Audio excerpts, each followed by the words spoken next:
What happens when a small-town restaurant becomes a battleground for cultural identity?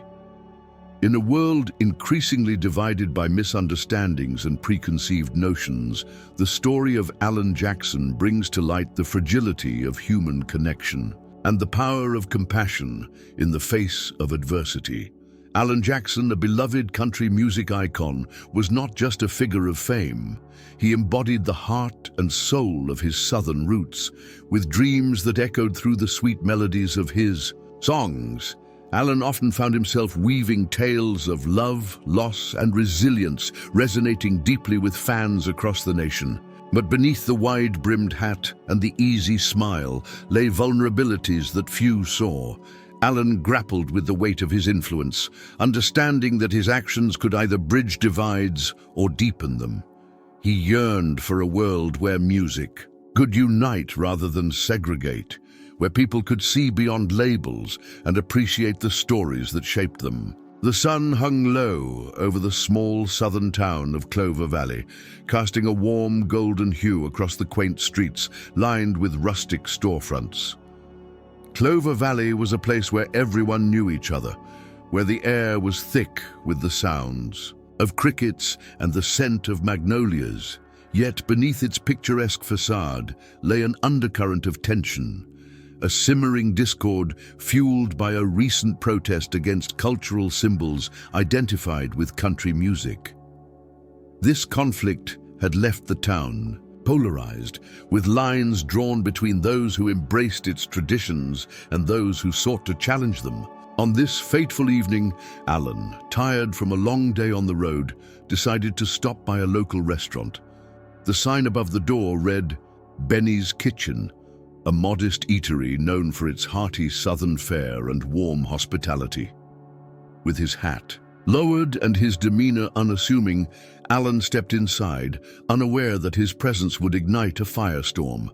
When he approached the hostess, expecting a friendly welcome, he was met with a cold refusal. "We're not accepting country folks right now," she said, her tone betraying the anxiety that had gripped the town in the wake of recent events.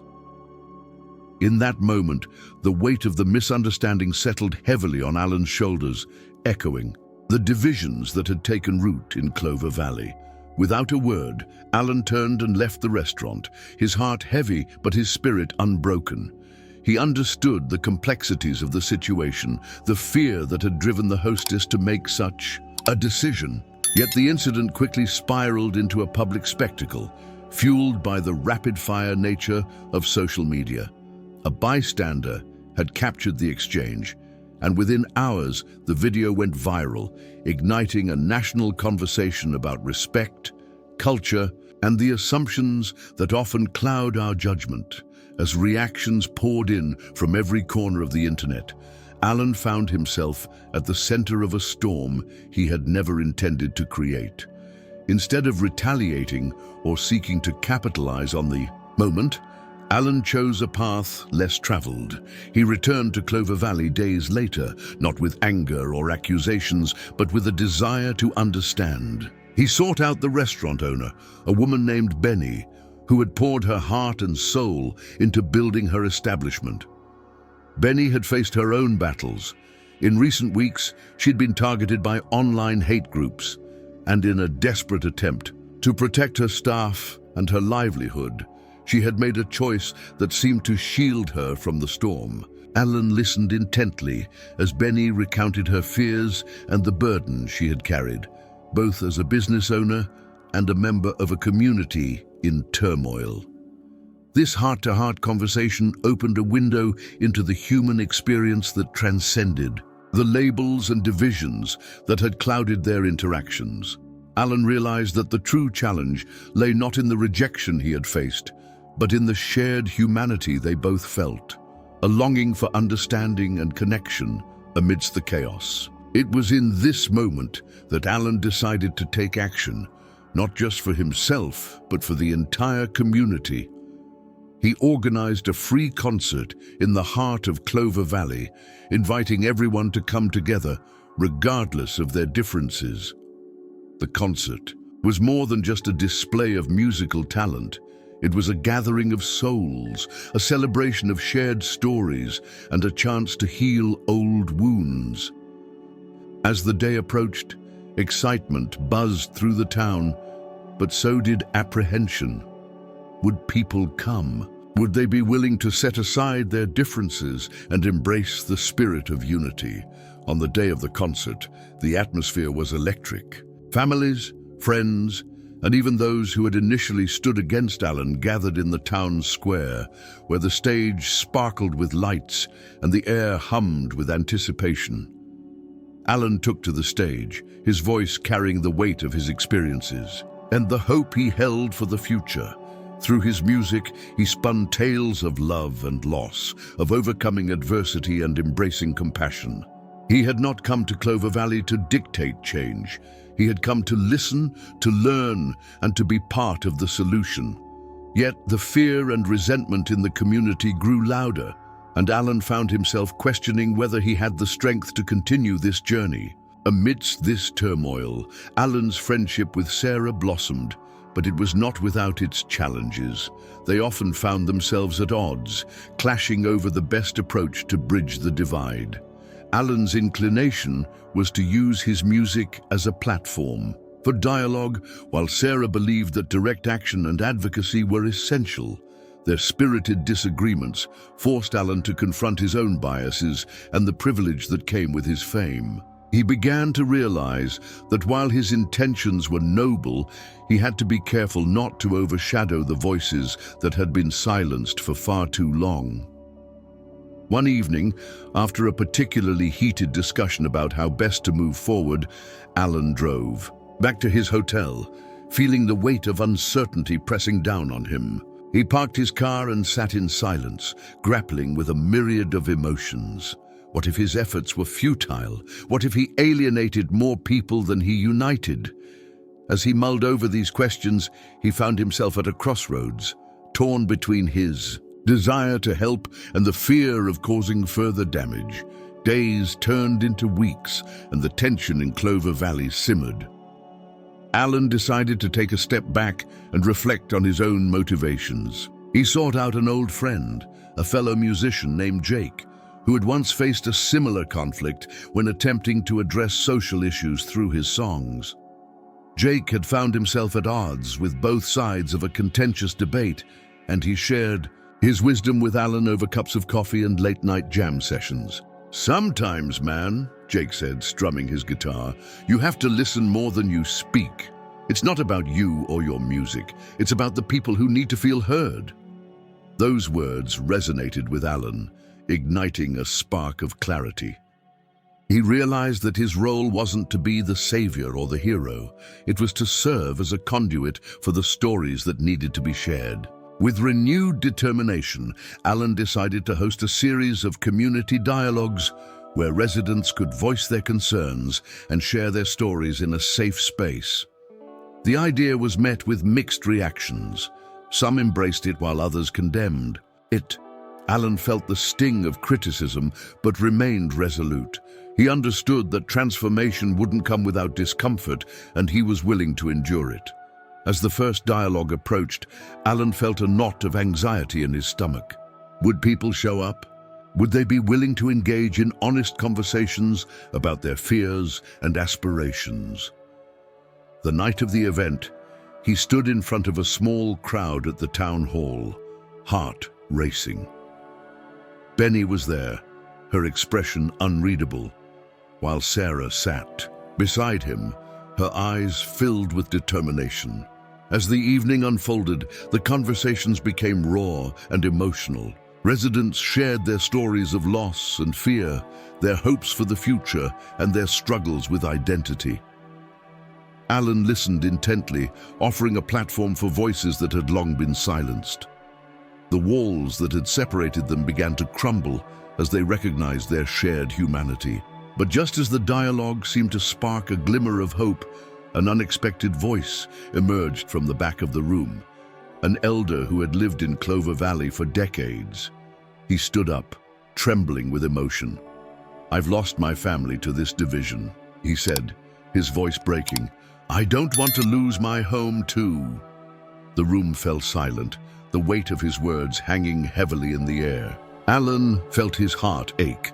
The elder had voiced the very fears that had driven so many apart. In that moment, Alan understood the gravity of the situation. The fears and pain were not merely personal. They were woven into the fabric of the community. It was a reminder that healing would take more than just music. It would require vulnerability, honesty, and a commitment to understanding. As the night drew to a close, Alan felt a mixture of hope and fear. The journey ahead was fraught with challenges, but he knew that the only way to move forward was to embrace the complexities of the human experience. The friendships he had formed with Sarah and Benny had deepened, but they too faced their own battles. Through the struggles, they would need to learn to trust one another even when their paths diverged. With a renewed sense of purpose, Alan resolved to continue his work in Clover Valley, not as a savior, but as a fellow traveler on a shared journey toward understanding. As he left the town hall that evening, he knew that the road ahead would be long and winding, filled with moments of doubt and setbacks, but also growth and connection. With each note, he reminded the audience of their shared humanity, of the dreams and vulnerabilities that connected them all. As the night unfolded, stories were shared, laughter echoed, and tears were shed. The concert became a space for dialogue, where people could express their fears and hopes, bridging the gaps that had kept them apart. Benny, standing at the edge of the crowd, felt a warmth in her heart as she watched the community come together, realizing that their shared experiences were stronger than the fears that had once divided them. By the end of the night, as the last notes of Alan's song faded into the evening air, a sense of healing enveloped Clover Valley. The restaurant reopened under a new inclusive mission, symbolizing a commitment to understanding and respect. Alan's act of grace reverberated through the town, a viral lesson in empathy that transcended the walls they had built. In a world where cultural identities often clash, the story of Alan Jackson and Benny's Kitchen serves as a poignant reminder that kindness can diffuse hate, and that beneath our differences lie stories waiting to be told. As the echoes of the concert lingered in the hearts of those who attended, they began to realize that true transformation starts not with confrontation, but with connection, a lesson that would resonate long after the final curtain fell. As the days passed since the concert, the atmosphere in Clover Valley shifted, yet the undercurrents of tension remained palpable. Alan Jackson returned to the town, not to bask in the glow of his successful event, but to confront the lingering divide that still festered beneath the surface. His initial triumph felt hollow in the face of the complexities that lay ahead. The concert had been a catalyst for connection, but it had not erased the scars of division that had formed over the years. Despite the spirit of unity that the concert had ignited, the town was still grappling with unresolved feelings. Alan found himself haunted by the thought that one evening of music could not heal years of cultural friction. He spent his mornings wandering through Clover Valley, engaging with townspeople, listening to their stories, and absorbing the weight of their struggles. As he did so, he met a diverse array of characters, each with their own motivations and perspectives on the contentious issues plaguing the community. One day he met Sarah, a young woman who had been a passionate advocate for cultural inclusivity. Sarah was intelligent, articulate, and fiercely determined to challenge the stereotypes that had long defined Clover Valley. She had been one of the voices that demanded change, pushing for a dialogue that embraced diversity and understanding. Sarah had faced backlash for her views. Many in the town saw her as a threat to their way of life.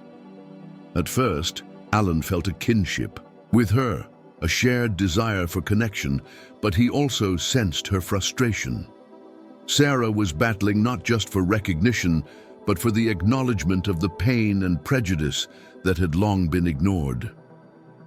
"People think I'm just trying to take something away from them," she confided one afternoon, as they sat on a bench overlooking the town square. "But I'm not. I just want us to see each other as human beings, not symbols or stereotypes."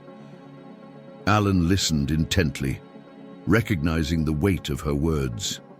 He felt a pang of guilt, knowing that his own background and success as a country music star often placed him on the opposing side of the cultural divide. In his conversations with Sarah, Alan began to confront his own vulnerabilities. He had always believed in the power of music to unite, but he was now faced with the challenge of reconciling his art with the realities of a community struggling with identity. The late-night doubts crept in, forcing him to question whether he had truly understood the complexities of cultural identity, or if he had merely skimmed the surface with his songs of nostalgia. As he engaged more with Sarah and other community members, Alan also encountered resistance from those who were still reeling from the events of the concert.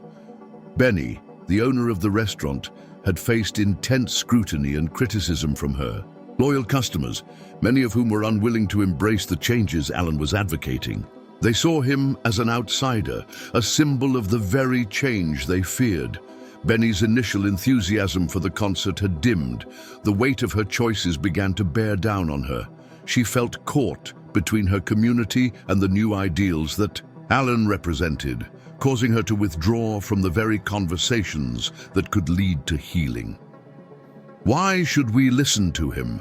a disgruntled patron at Benny's kitchen remarked one afternoon, his voice filled with bitterness.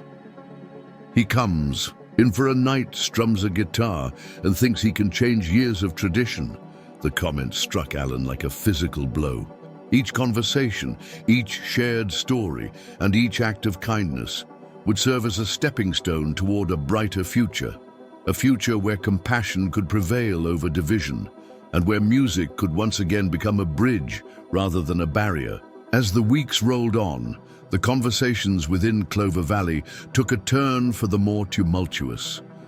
The initial hopefulness that had filled the air after Alan's community dialogues began to dissipate, giving way to an undercurrent of mistrust and unease. Not everyone was keen on embracing the change Alan and Sarah were advocating for, and it soon became evident that their efforts had sparked a backlash.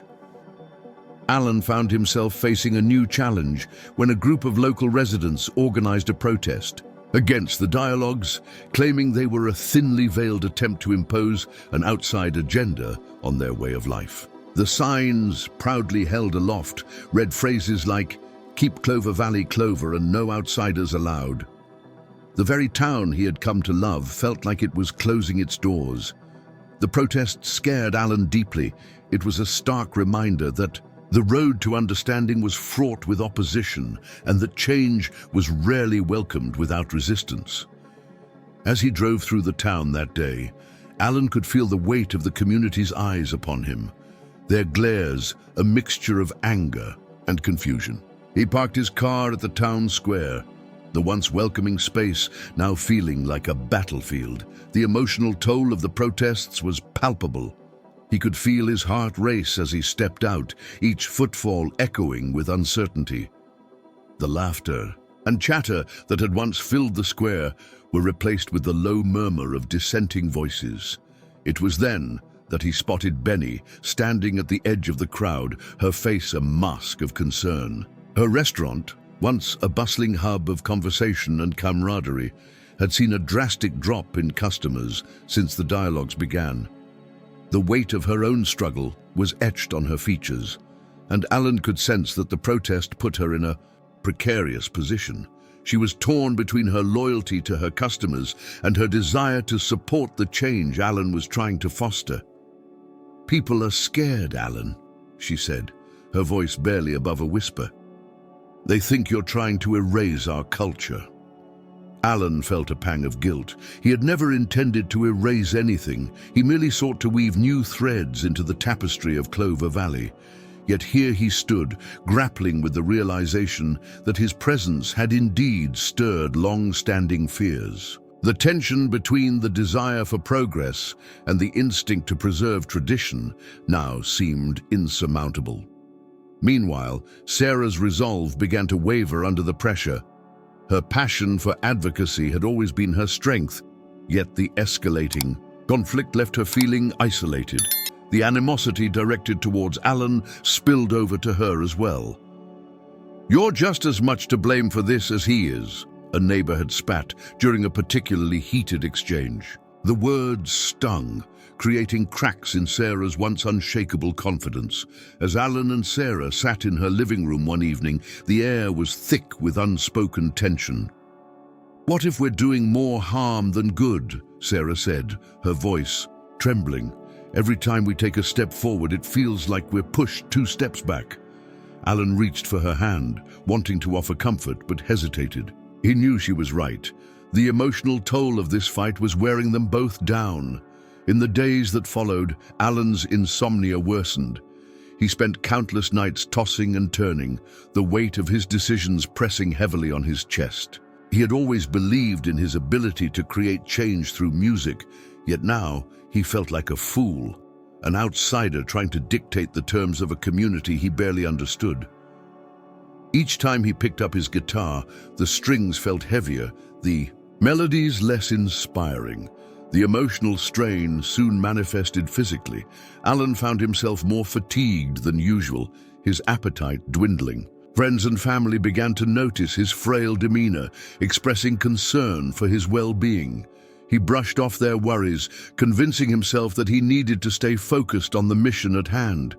But deep down, he was wrestling with a growing sense of failure, questioning whether he could truly make a difference in a town that seemed intent on pushing him away. As the protests continued and the community remained divided, Sarah proposed a bold idea: an art and music festival that would celebrate the diverse backgrounds of Clover Valley. "We need to show them that change can be beautiful, not something to fear," she declared, her eyes alight with determination.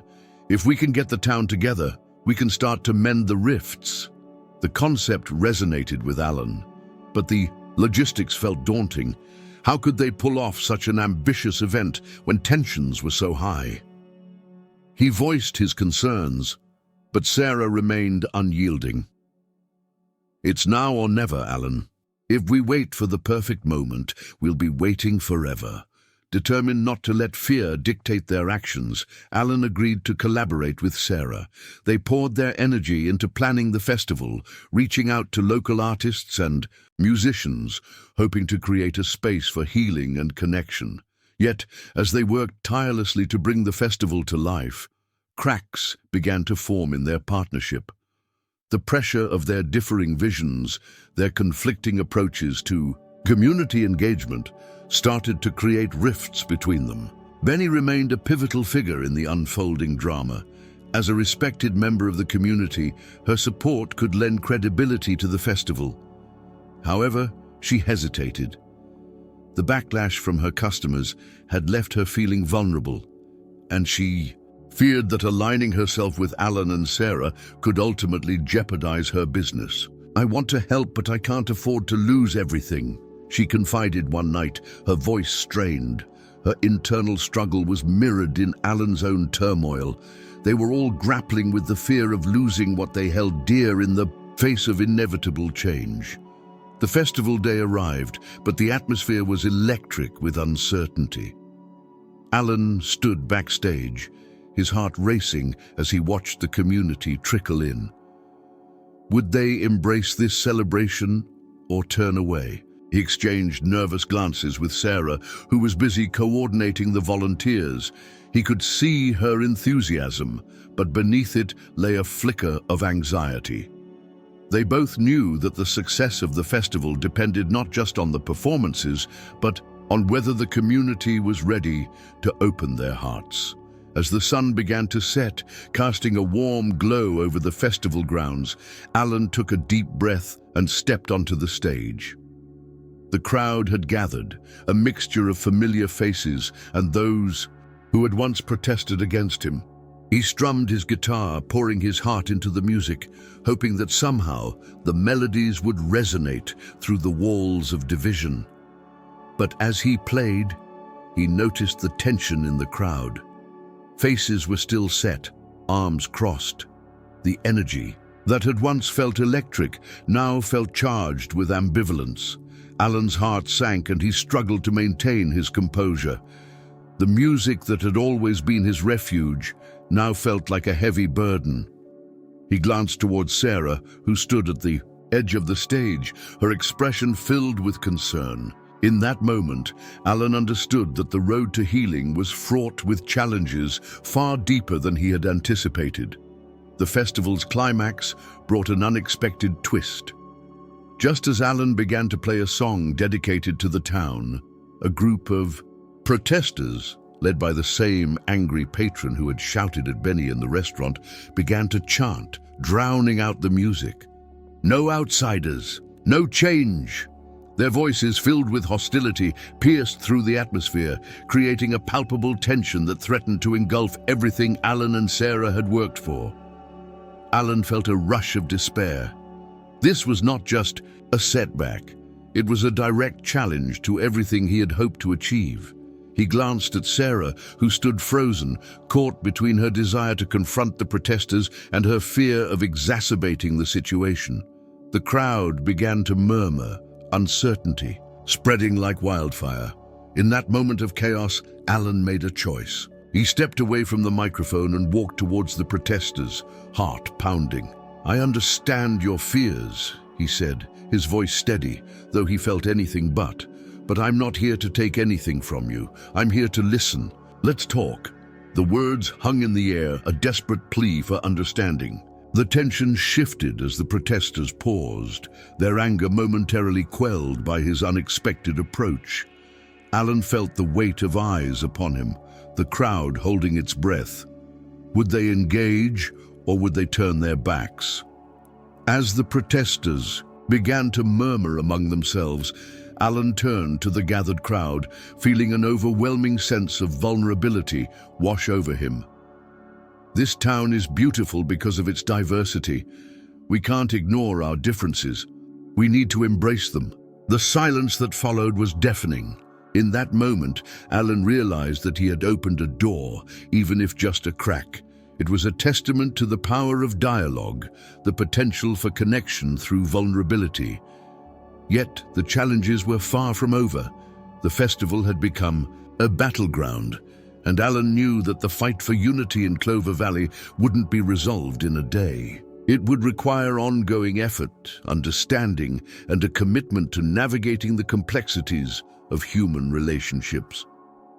As the sun dipped below the horizon, casting a golden hue over the festival, Alan felt a renewed sense of purpose.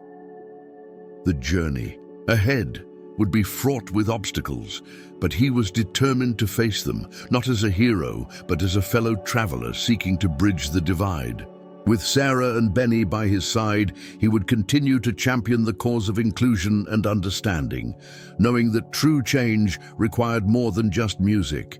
It demanded courage, empathy, and the willingness to confront the uncomfortable, truths that lay beneath the surface of Clover Valley.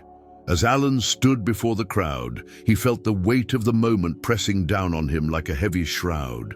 The protesters were still, but the tension in the air was electric. He could see the confusion on the faces of those who had come to support the festival, a mixture of hope and fear.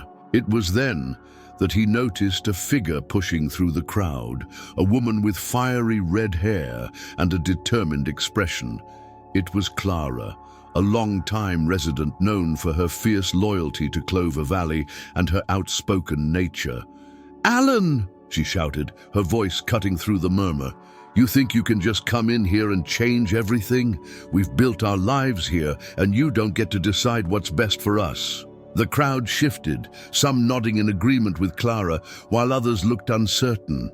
Alan's heart raced, the familiar pang of doubt creeping back in.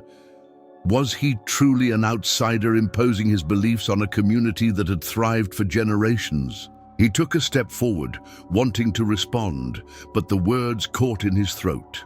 Clara's fierce gaze bore into him, and he felt exposed, vulnerable. "I'm not here to change you," he finally managed to say, his voice trembling slightly. I'm here to listen, but I need you to hear me too. We can create something beautiful together." The moment hung in the air, a fragile thread connecting them. Clara's expression softened for just an instant, but then she shook her head, the anger returning. "You want to listen? Then why don't you start by acknowledging how scared we are?" Before Alan could reply, a loud crash echoed from the back of the crowd. A group of teenagers, perhaps emboldened by the charged atmosphere, had knocked over a food stand. The chaos that erupted was immediate. People shouted and rushed to help, but it quickly spiraled into further argument between the protesters and supporters. Amidst the commotion, Alan felt a surge of panic. The festival, meant to be a celebration of unity, was unraveling in front of him. He turned to Sarah, who had rushed to the scene, her face a mixture of fear and determination. "We have to do something," she urged, her voice barely audible over the din. "If we don't act now, everything we've worked for could be destroyed." In that moment of chaos, Alan felt a shift deep within him. The fear that had gripped him for weeks began to morph into something else, a fierce resolve. He took a deep breath, remembering the reason he had come to Clover Valley in the first place. It wasn't just about music or dialogue. It was about connection, about finding common ground amidst the noise. "Let's take this to the stage," Alan declared, his voice gaining strength. "We can't let this festival end in division. We need to bring everyone together."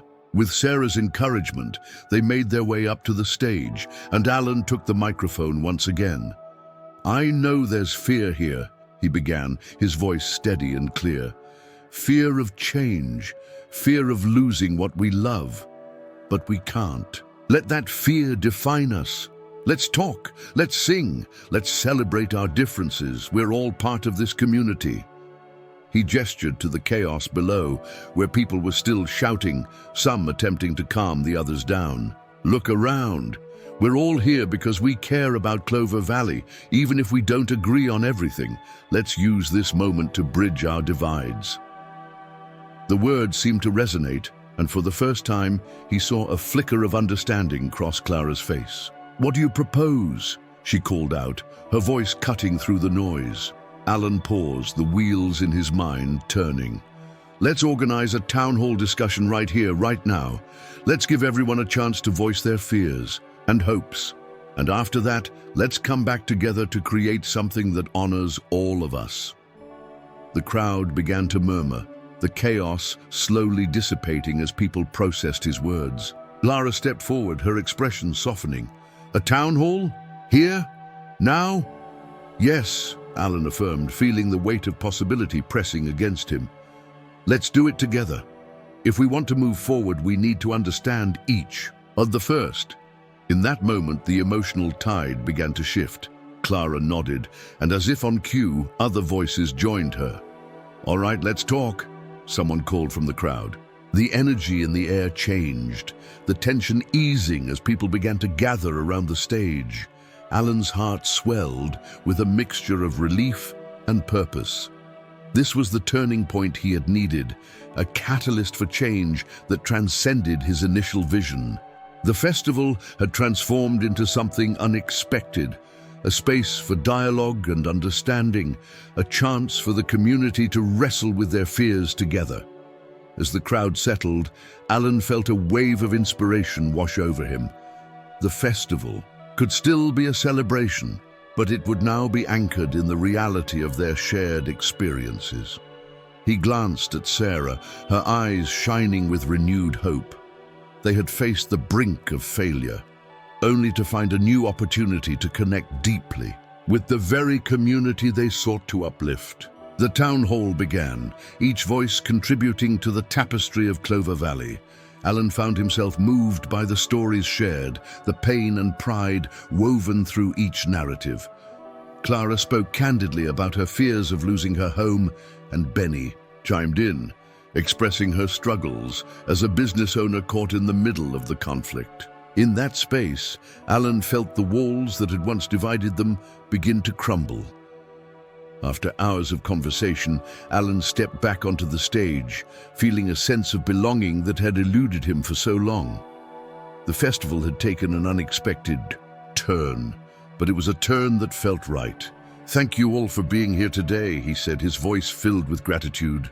"This is just the beginning. We have so much work to do, but we can do it together." As the crowd erupted into applause, Alan realized that he had found a new perspective. This journey was not solely about advocating for change. It was about fostering relationships built on trust and understanding. He had learned that true connection required vulnerability and a willingness to listen, even when the noise threatened to drown out their voices. The festival, once a symbol of division, had become a beacon of hope. The challenges ahead would be daunting, but Alan felt ready to face them, not as an outsider, but as a member of a community committed to embracing their shared humanity. The journey had transformed him, igniting a passion for inclusion and understanding that would guide him forward.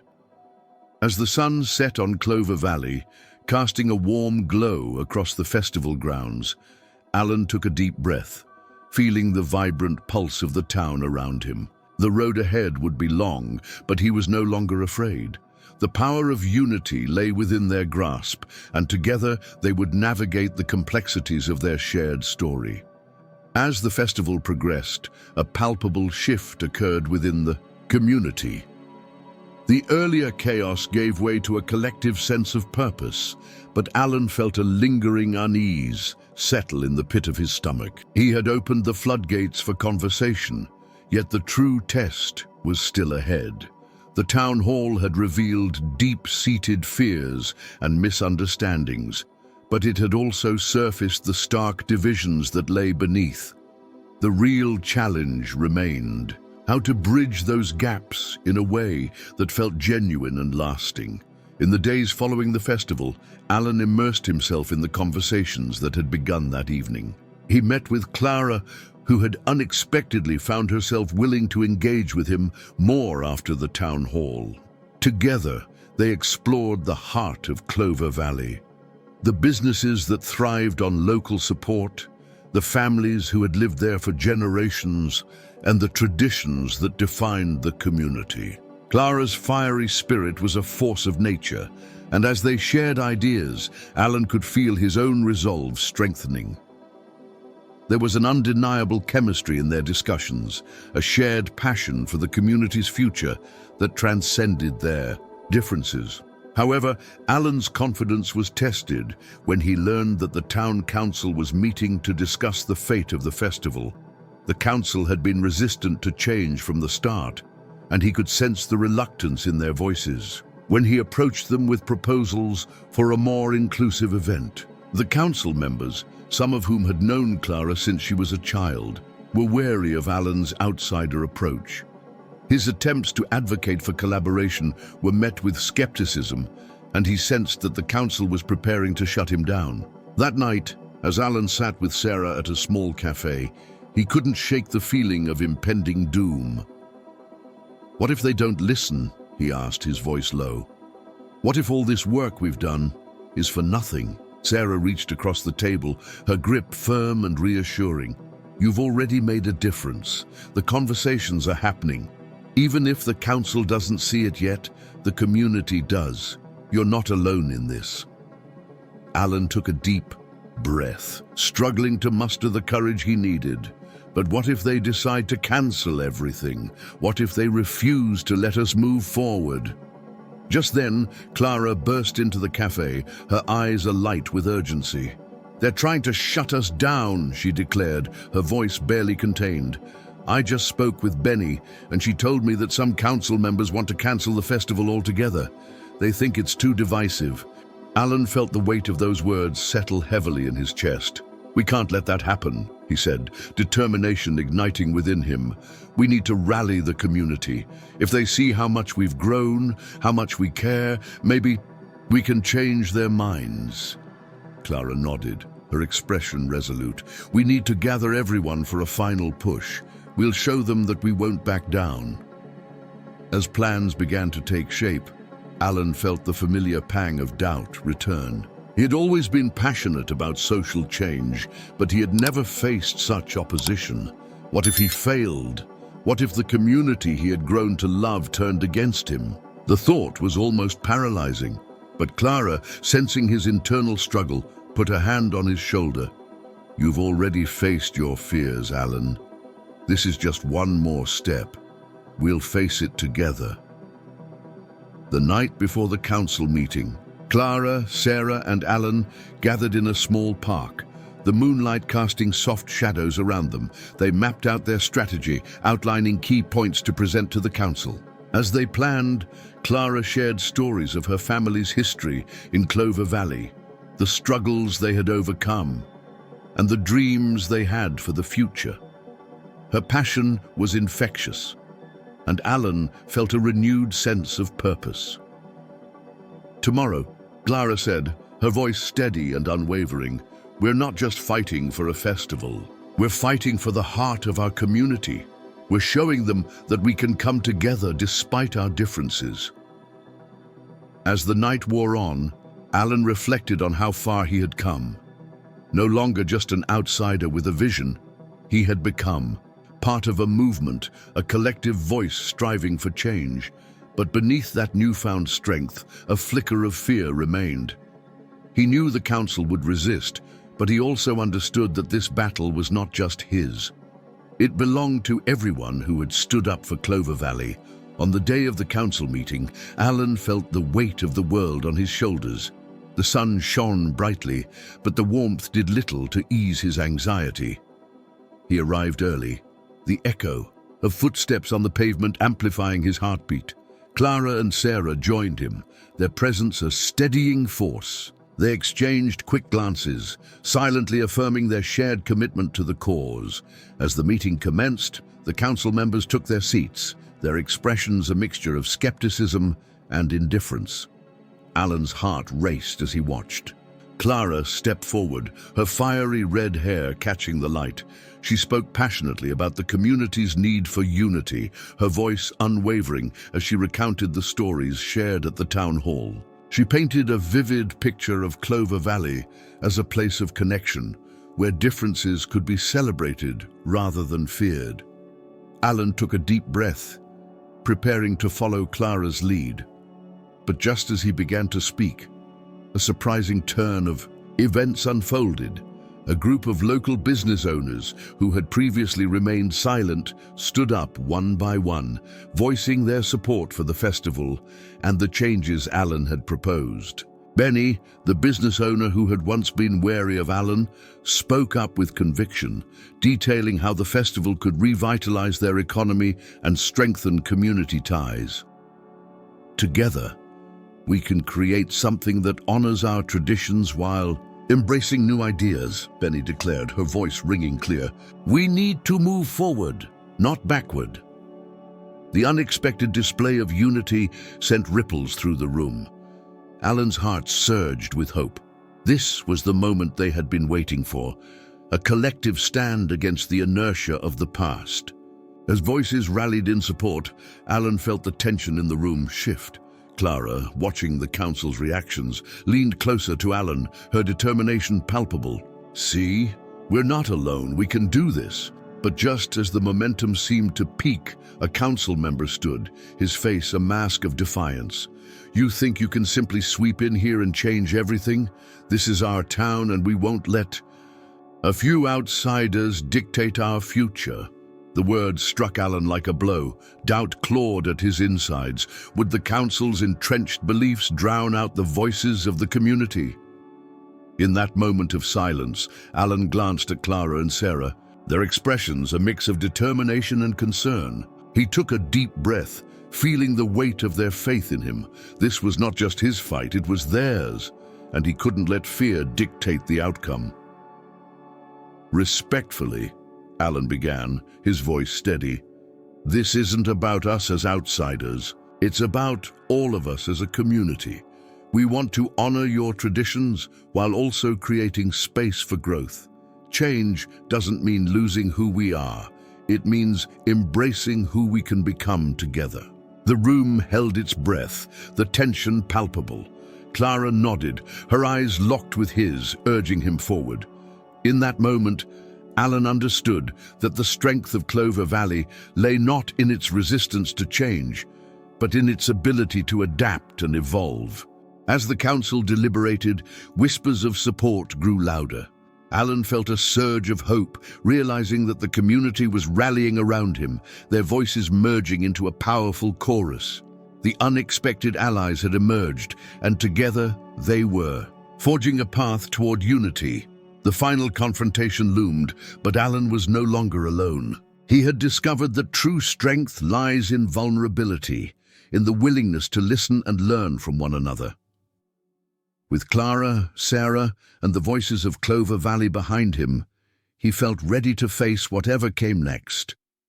The journey had transformed him, and he was prepared to stand for the heart of the community, to fight for a future where everyone could belong. As the council prepared to vote, Alan steeled himself. He was ready for the outcome, whatever it may be.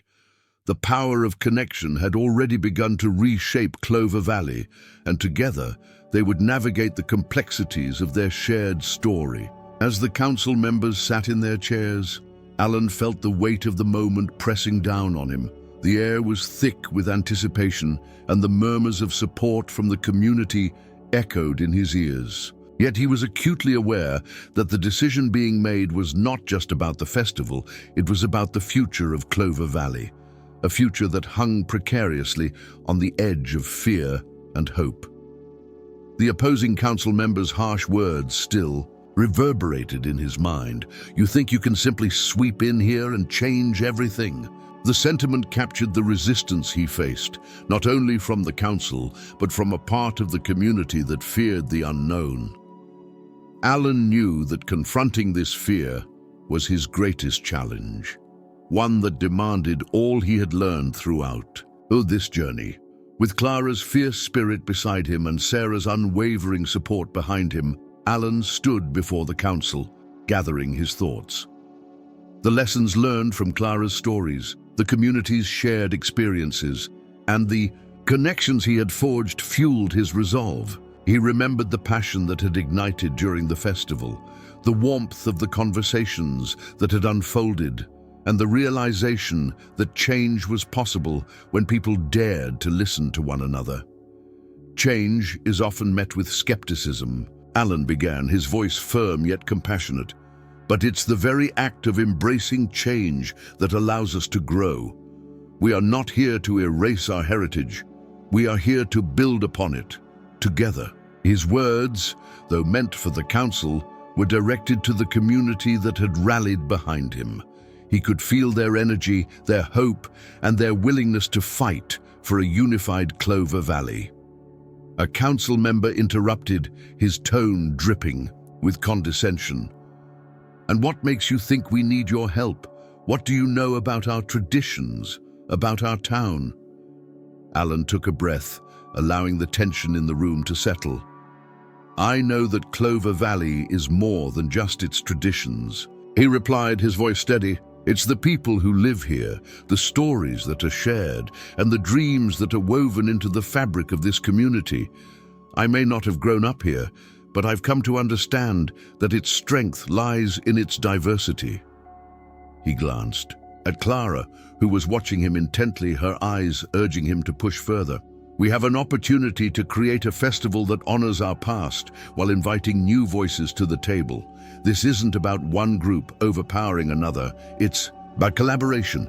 It's about coming together to create something that reflects the vibrant tapestry of Clover Valley." As he spoke, Alan noticed the council members exchanging glances, the skepticism in their expressions beginning to wane. The business owners who had stood in support now nodded, their presence amplifying his message.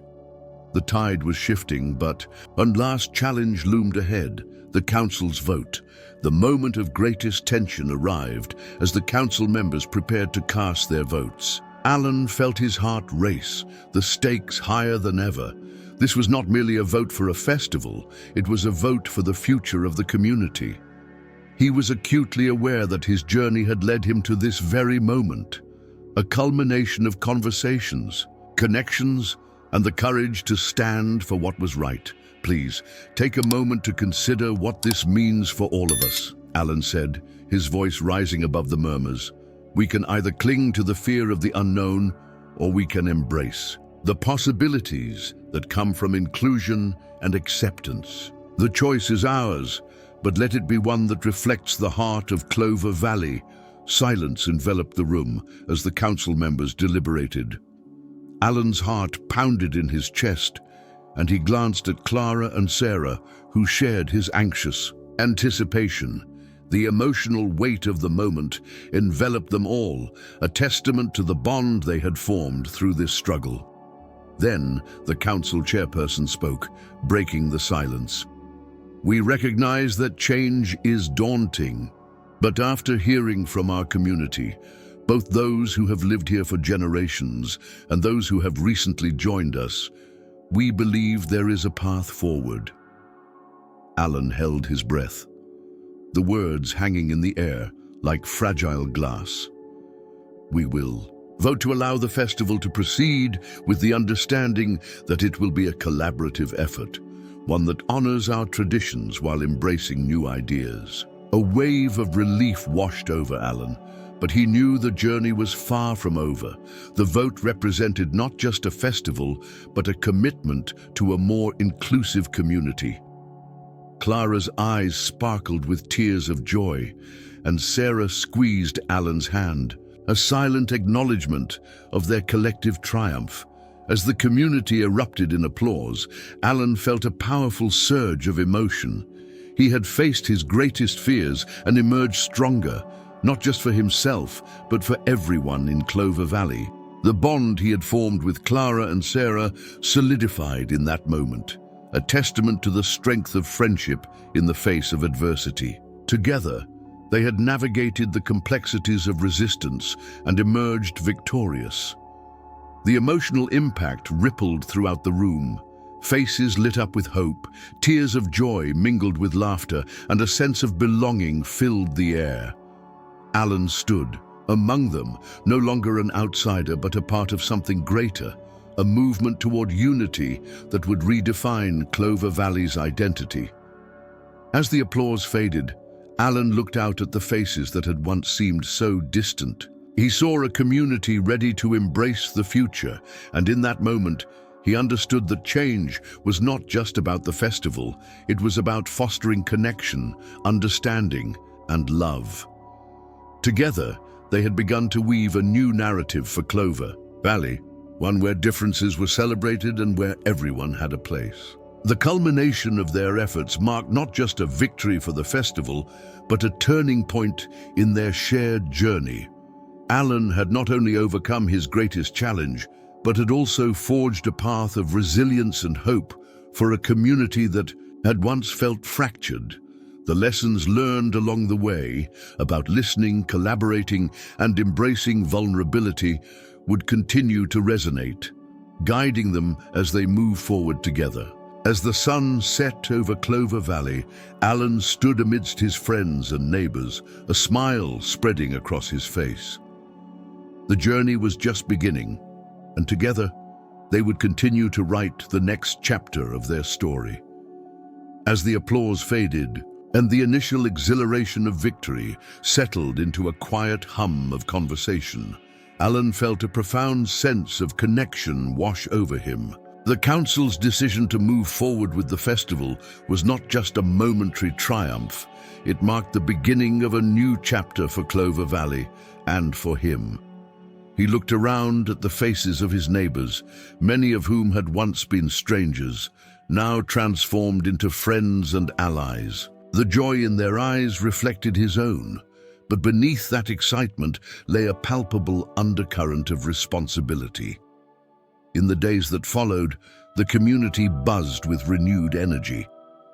Planning for the festival took on a life of its own, with Clara stepping into a leadership role that allowed her to channel her passion for the town's heritage. She organized meetings that were open to everyone, ensuring that each voice, whether old or new, had a seat at the table. For Alan, witnessing Clara's emergence as a leader was not just inspiring, it was a reminder of the power of collaboration and the importance of lifting others. Meanwhile, Sarah became a vital bridge between the long-standing residents and the newcomers.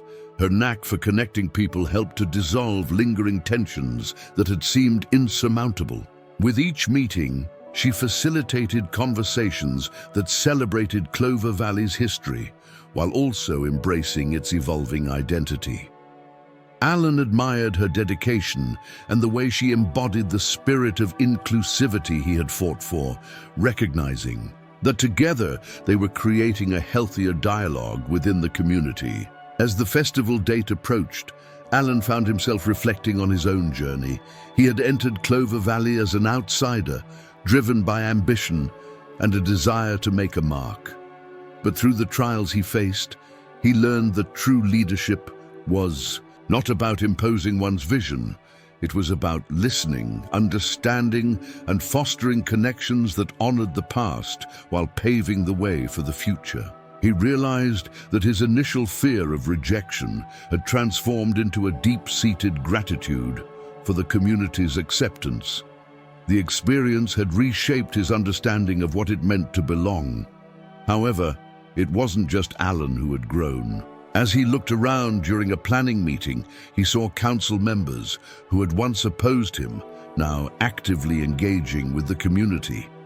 Their willingness to embrace change revealed a shift in perspective that Alan had hoped for.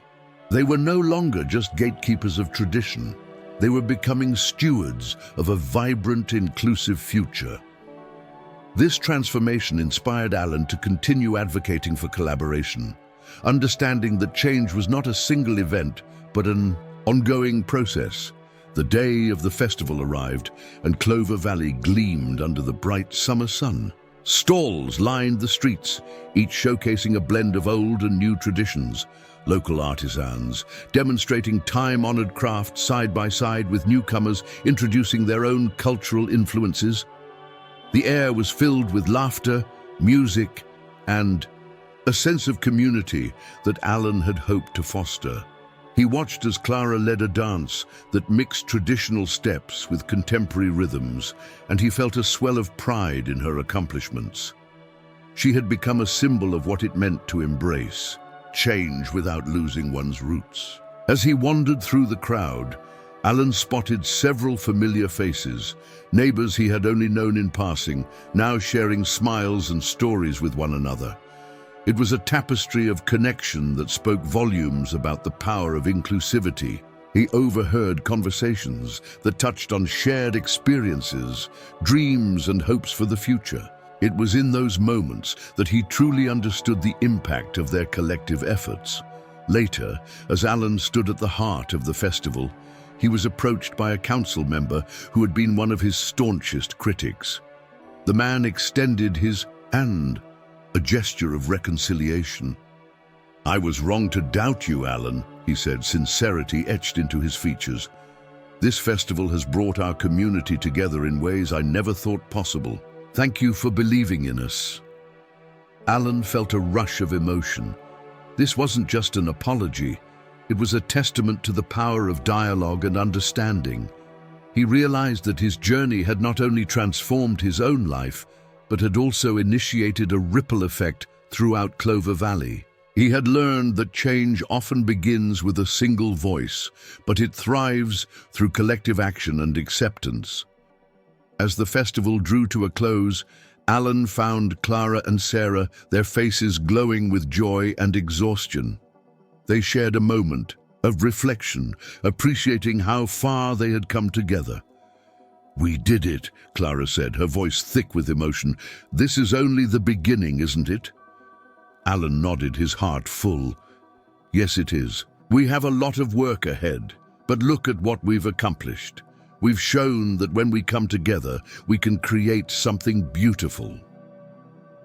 In the days that followed, Alan continued to engage with the community, pushing for initiatives that promoted inclusivity and diversity.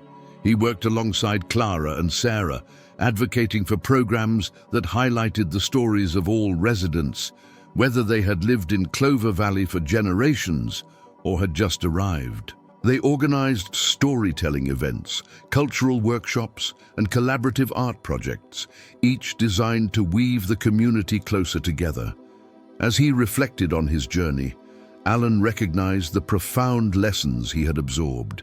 Lessons about empathy, resilience, and the importance of community. He had faced his fears, transformed them into action, and emerged with a deeper understanding of what it meant to be a part of something greater than himself. The friendships he had forged with Clara and Sarah had become an anchor, reminding him that true strength lies in togetherness. With each new initiative, he felt a renewed sense of purpose. He was no longer just an outsider trying to make a mark.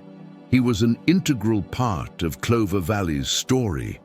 The community had embraced him, and in turn, he had committed himself to its growth. As the sun set over Clover Valley, Alan stood with his friends, watching the last remnants of the festival fade into the night. He felt a profound sense of gratitude for the journey they had undertaken together and the bonds they had formed. The path ahead was still uncertain, but Alan was ready to face it with an open heart and a determined spirit, knowing that together they would continue to write the next chapters of their shared story. As the twilight deepened over Clover Valley, Alan stood among his friends, Clara and Sarah, feeling a sense of fulfillment that he had never known before. The festival had exceeded all expectations, but it was more than just a celebration. It was a manifestation of the community's spirit and resilience. With every laugh and every shared story, they had woven a tapestry of connection, binding together old traditions and new beginnings. The echo of laughter and music still lingered in the air, reminding Alan of the journey they had taken together. He glanced around the festival grounds, now quieting down, and saw the remnants of their hard work, a mixture of colorful decorations, makeshift stalls, and the lingering scent of delicious food. This festival was a celebration of acceptance, inclusion, and the beauty of diversity. It was a testament to the strength found in unity. Clara, her cheeks still flushed with the excitement of the day, turned to Alan. "You know, we've really changed things here, haven't we? I can't believe how many people came together." Her eyes sparkled with the realization of the impact they had made. Alan smiled, feeling a swell of pride. "We didn't just change things, we created a space where everyone feels they belong. That's a beautiful gift." Sarah chimed in, her voice warm with enthusiasm. "And it's just the start. We have so many ideas for the future. Community gardens, cultural nights, workshops for kids. The possibilities are endless." As they spoke, Alan felt a surge of hope. He envisioned a Clover Valley that thrived on collaboration, where every voice was valued and every story celebrated. The challenges they had faced were not merely obstacles, they had been stepping stones toward a brighter future. In that moment, Alan reflected on the lessons he had learned. He understood that true leadership was not about authority or control. It was about nurturing relationships and inspiring others to be their best selves. The transformation he had undergone was mirrored in the community around him, each person stepping into their power, ready to embrace the changes ahead. As the last of the festival lights began to dim, Alan took a deep breath, savoring the sweet scent of possibility that hung in the air. He was ready to move forward, not just as a participant in Clover Valley's journey, but as an active advocate for its growth. The future was bright, filled with opportunities for connection and understanding. Alan looked at his friends, knowing they were united in purpose. Together, we can keep this momentum going. Let's make Clover Valley a place where everyone feels welcome and empowered to share their story. Clara nodded enthusiastically. "Absolutely. It's time to start planning our next steps. We can't stop now." As they walked away from the festival grounds, Alan felt a sense of peace wash over him. The challenges he had faced as an outsider had forged him into a leader, but more importantly, they had connected him to a community that was now a part of his identity. He had discovered that belonging was not about where you came from, but about where you chose to grow. In the weeks that followed, Alan, Clara, and Sarah worked diligently to implement their new initiatives. They organized events that celebrated the diverse cultures within Clover Valley, inviting residents to share their traditions and stories. The community responded with enthusiasm, and soon the town was abuzz with activity, laughter, and a spirit of collaboration. Alan often found himself reflecting on how far he had come. He remembered the fear that had once gripped him as he navigated his new environment. Now, those fears felt like distant echoes, replaced by a profound sense of purpose and belonging. He realized that the journey was ongoing, and each day brought new opportunities to learn and grow alongside his neighbors. On a particularly beautiful day, Alan sat in the park, watching as children played and families gathered for a picnic. It warmed his heart to see the community thriving, each person contributing their unique voice to the collective story of Clover Valley. He felt grateful for the friendships he had forged and the support they had built together. As he closed his eyes, taking in the sounds of laughter and joy, Alan thought about the lessons they had learned. The power of community, the importance of inclusivity, and the beauty of embracing change were now etched into the very fabric of Clover Valley. He understood that their efforts had created a ripple effect, one that would inspire future generations to cherish diversity and celebrate unity. In that moment of reflection, Alan felt a renewed sense of determination.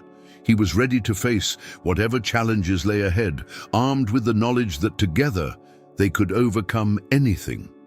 The future of Clover Valley was bright, a canvas, yet to be painted with the vibrant colors of its people's stories. As he stood up to join his friends, he felt a surge of hope. They were not just creating a festival, they were cultivating a legacy of acceptance and love. Alan knew that this journey had just begun, but with each step, they were defining a brighter path for themselves and their community. "Hey, come on! We've got planning to do!" Clara called out, her voice ringing with excitement. With a smile on his face, Alan joined her, Sarah by his side. The laughter and chatter that filled the air was a reminder of what they had accomplished and what was still to come. They were ready to face the future head-on, united in their vision. For Clover Valley. As Alan looked around at the faces of his friends and neighbors, he felt a deep sense of belonging and fulfillment. He was home, and in that moment, he understood the true meaning of community. It was about connection, growth, and the unwavering belief that together they could create something extraordinary. And so, with hearts full of hope and determination, they stepped into the future, ready to write the next chapters of their shared story.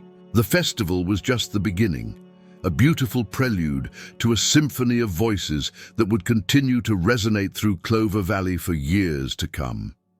As the night deepened, Alan took one last look at the festival grounds, now quiet but filled with memories. He whispered a silent promise to himself and to the community he had come to love. They would continue to embrace change, champion inclusivity, and celebrate the beauty of their diverse tapestry. In this acceptance, Alan found strength, and in this unity, Clover Valley found hope. The journey ahead was bright, and he was ready to face it, knowing that together they could accomplish anything. And that, dear friends, is the power of community, the ability to rise together, to weave connections, and to create a legacy of love and acceptance that will echo for generations. Alan knew that with every challenge they faced, they would rise stronger, united in purpose, and forever bound by the threads of their shared story. As the stars twinkled above, Alan felt a sense of peace envelop him, and he knew they were on the right path, one that would lead them to a future filled with endless possibilities. The journey was far from over, but with open hearts and open minds, they would continue to embrace every moment, every challenge, and every triumph together. So, let this story inspire you too. Remember, it is through connection and understanding that we can transform our communities, one small act of kindness at a time. What steps can you take to foster inclusivity and acceptance in your own life? Share your thoughts, and let's embark on this journey of growth together. Your voice matters, and it has the power to create change. If you resonated with this message, like, share, and subscribe for more stories that inspire connection and understanding. Together, we can make a difference.